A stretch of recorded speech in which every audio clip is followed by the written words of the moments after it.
Praise lord అందరికీ. ఈరోజు యోహాను సువార్త 19వ అధ్యాయము 20వ అధ్యాయము 21వ అధ్యాయం చదువుకుందాము. 19వ అధ్యాయము ప్రారంభిస్తున్నాను. అప్పుడు పిలాతు యేసును పట్టుకుని ఆయనను కొరడాలతో కొట్టించెను.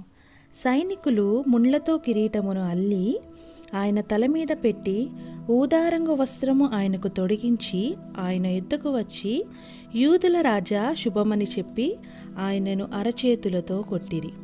పిలాతు మరలా వెలుపలికి వచ్చి, ఇదిగో, ఈయన యందు ఏ దోషమును నాకు కనబడలేదని మీకు తెలియనట్లు ఈయనను మీ యొద్దకు వెలుపలికి తీసుకుని వచ్చుచున్నానని వారితో అనెను.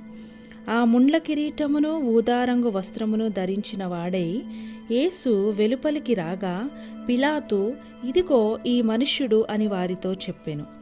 ప్రధాన యాజకులను బంట్రోతులను ఆయనను చూచి, సిలువ వేయము, సిలువ వేయము అని కేకలు వేయగా, పిలాతు, ఆయన యందు ఏ దోషమును నాకు కనబడలేదు గనుక మీరే ఆయనను తీసుకుని పోయి సిలువ వేయడని వారితో చెప్పెను.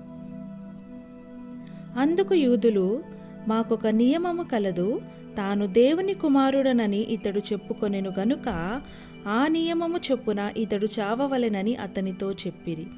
పిలాతు ఆ మాట విని మరీ ఎక్కువగా భయపడి తిరిగి అధికార మందిరములో ప్రవేశించి, నీవెక్కడ నుండి వచ్చితివని యేసును అడిగెను. అయితే యేసు అతనికి ఏ ఉత్తరమూ ఇయ్యలేదు. గనుక పిలాతు, నాతో మాట్లాడవా? నిన్ను విడుదల చేయుటకు నాకు అధికారము కలదనియు నిన్ను సిలువ వేయుటకు నాకు అధికారము కలదనియు నీవెరుగవా అని ఆయనతో అనెను.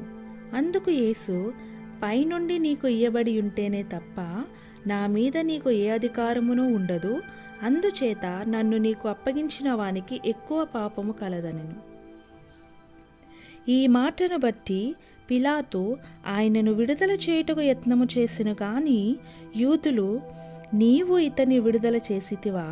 కైసరునకు స్నేహితుడవు కావు. తాను రాజునని చెప్పుకొను ప్రతివాడును కైసరునకు విరోధముగా మాట్లాడుచున్నవాడే అని కేకలు వేసిరి.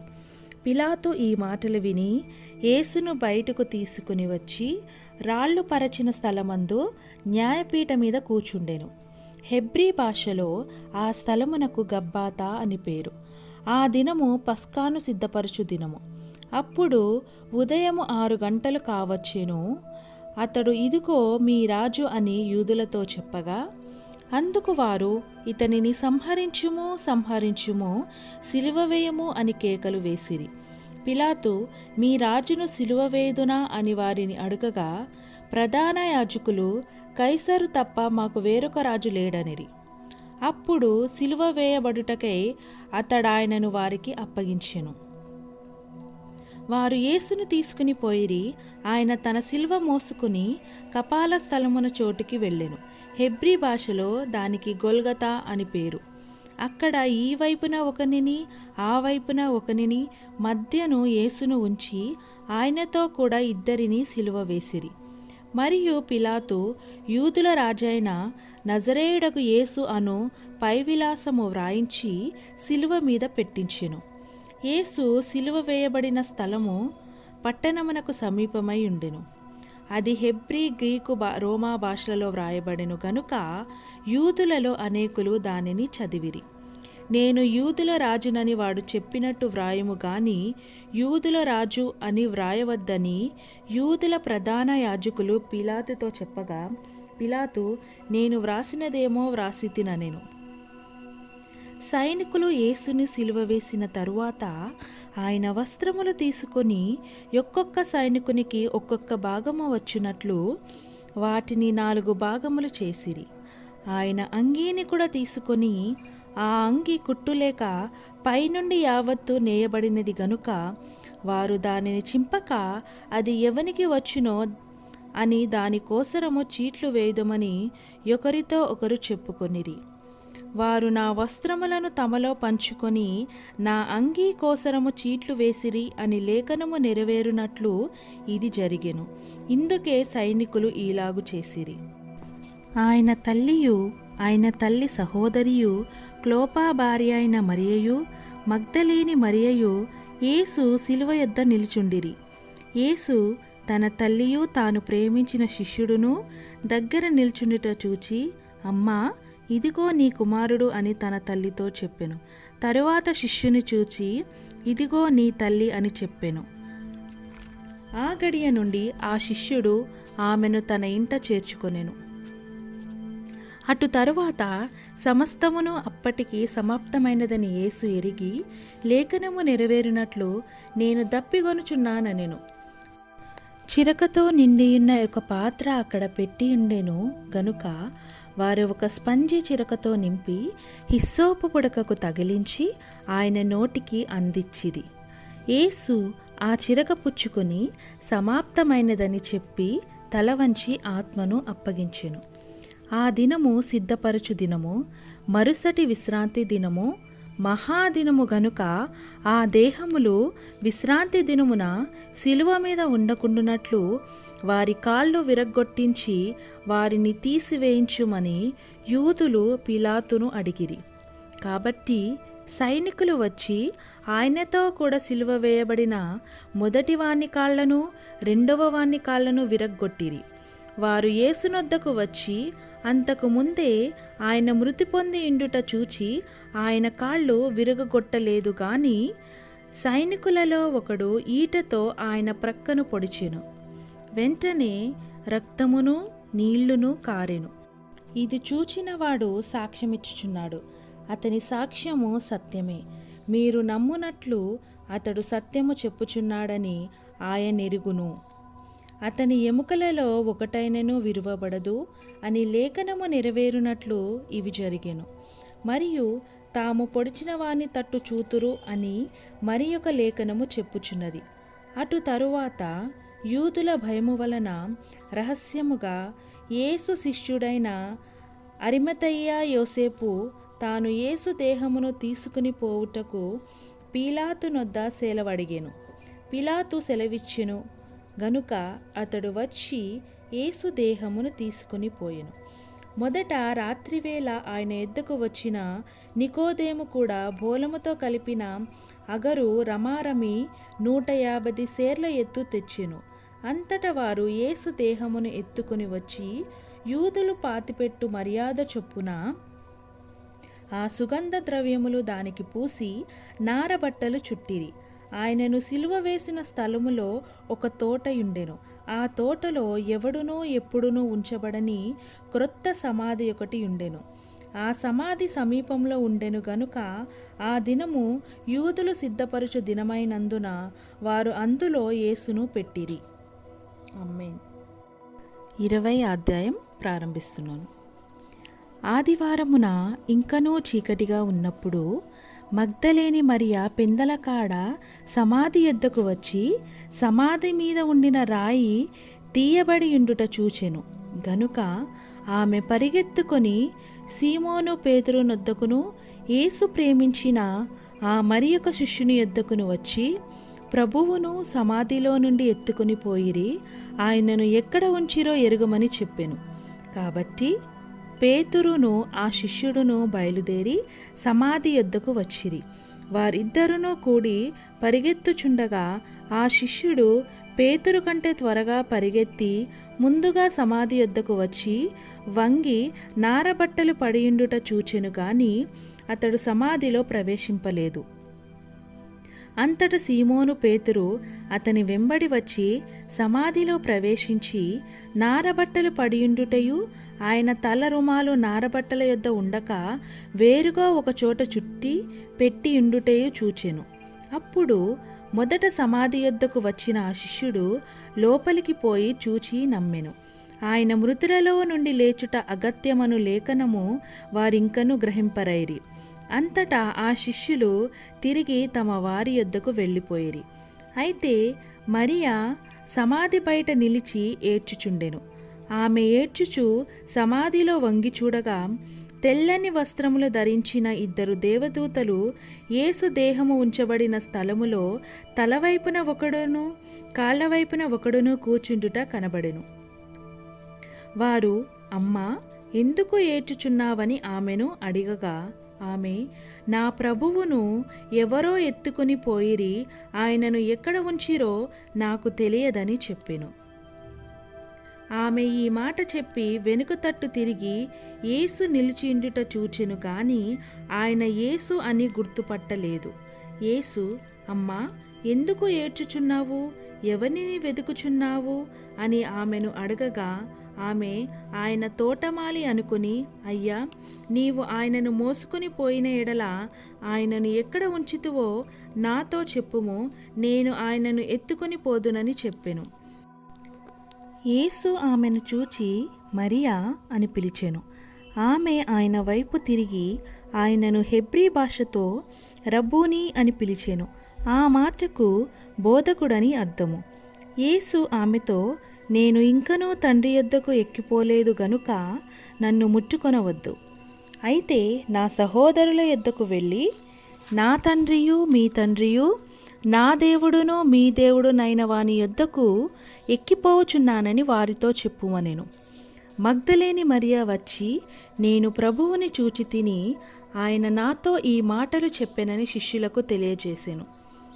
ఆదివారము సాయంకాలమున శిష్యులు యూదులకు భయపడి తాము కూడియున్న ఇంటి తలుపులు మూసుకుని ఉండగా యేసు వచ్చి మధ్యను నిలిచి, మీకు సమాధానము కలుగునుగాక అని వారితో చెప్పెను. ఆయన అలాగు చెప్పి వారికి తన చేతులను ప్రక్కను చూపగా శిష్యులు ప్రభువుని చూసి సంతోషించిరి. అప్పుడు యేసు మరలా, మీకు సమాధానము కలుగునుగాక, తండ్రి నన్ను పంపిన ప్రకారము నేనును మిమ్మును పంపుచున్నానని వారితో చెప్పెను. ఆయన ఈ మాట చెప్పి వారి మీద ఊది, పరిశుద్ధాత్మను పొందుడి. మీరు ఎవరి పాపములు క్షమింతురో అవి వారికి క్షమింపబడును, ఎవరి పాపములు మీరు నిలిచియుండనిత్తురో అవి నిలిచియుండునని వారితో చెప్పెను. యేసు వచ్చినప్పుడు 12 మందిలో ఒకడైన దిదుమా అనబడిన తోమా వారితో లేకపోయెను. గనుక తక్కిన శిష్యులు, మేము ప్రభువుని చూచితిమని అతనితో చెప్పగా అతడు, నేనాయన చేతులలో మేకులో గుర్తును చూచి నా వ్రేలు ఆ మేకులో గుర్తులో పెట్టి నా చేయి ఆయన ప్రక్కలో ఉంచితేనే కాని నమ్మనని వారితో చెప్పెను. 8 దినములైన తరువాత ఆయన శిష్యులు మరలా లోపల ఉన్నప్పుడు తోమా వారితో కూడా ఉండెను. తలుపులు మూయబడి ఉండగా యేసు వచ్చి మధ్యను నిలిచి, మీకు సమాధానము కలుగునుగాక అనెను. తరువాత తోమాను చూచి, నీ వ్రేలు ఇటు చాచి నా చేతులు చూడుము, నీ చేయి చాచి నా ప్రక్కలో ఉంచి అవిశ్వాసివి కాక విశ్వాసివై ఉండుమనెను. అందుకు తోమా ఆయనతో, నా ప్రభువా, నా దేవా అనెను. యేసు, నీవు నన్ను చూచి నమ్మితివి, చూడక నమ్మిన వారు ధన్యులని అతనితో చెప్పెను. మరియు అనేకమైన ఇతర సూచక క్రియలను యేసు తన శిష్యుల ఎదుట చేచెను. అవి ఈ గ్రంథమందు వ్రాయబడి ఉండలేదు గాని యేసు దేవుని కుమారుడైన క్రీస్తు అని మీరు నమ్మునట్లును, నమ్మి ఆయన నామమందు జీవము పొందునట్లును ఇవి వ్రాయబడెను. ఆమేన్. 21వ అధ్యాయము ప్రారంభిస్తున్నాను. అటు తరువాత యేసు తిబేరియా సముద్ర తీరమున శిష్యులకు మరలా తన్ను ప్రత్యక్షపరచుకొనెను. ఆయన తన్ను ప్రత్యక్షపరచుకొనిన విధమేదనగా, సీమోను పేతురును, దిదుమా అనబడిన తోమయు, గలిలయలోని కానా అను ఊరివాడగు నతానియేలును, జెబెదయి కుమారులును ఆయన శిష్యులలో మరి 2 కూడి ఉండిరి. సీమోను పేతురు, నేను చేపలు పట్టబోదునని వారితో అనగా వారు, మేమును నీతో కూడా వచ్చేదమనిరి. వారు వెళ్ళి దోణి ఎక్కిరి, కానీ ఆ రాత్రి ఏమీయూ పట్టలేదు. సూర్యోదయమగుచుండగా యేసు దరిని నిలిచెను. అయితే ఆయన యేసు అని శిష్యులు గుర్తుపట్టలేదు.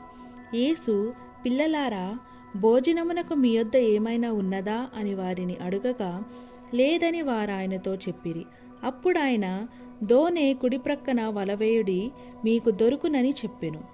గనుక వారు అలాగు వేయగా చేపలు విస్తారముగా పడినందున వల లాగలేకపోయిరి.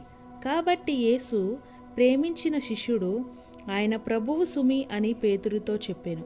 ఆయన ప్రభువని సీమోను పేతురు విని వస్త్రహీనుడై ఉన్నందున పైబట్ట వేసి సముద్రములో దుముకెను.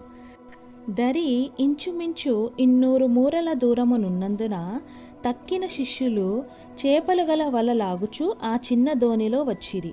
వారు దిగి దరికి రాగానే అక్కడ నిప్పులను, వాటి మీద ఉంచబడిన చేపలను, రొట్టెయు కనబడెను.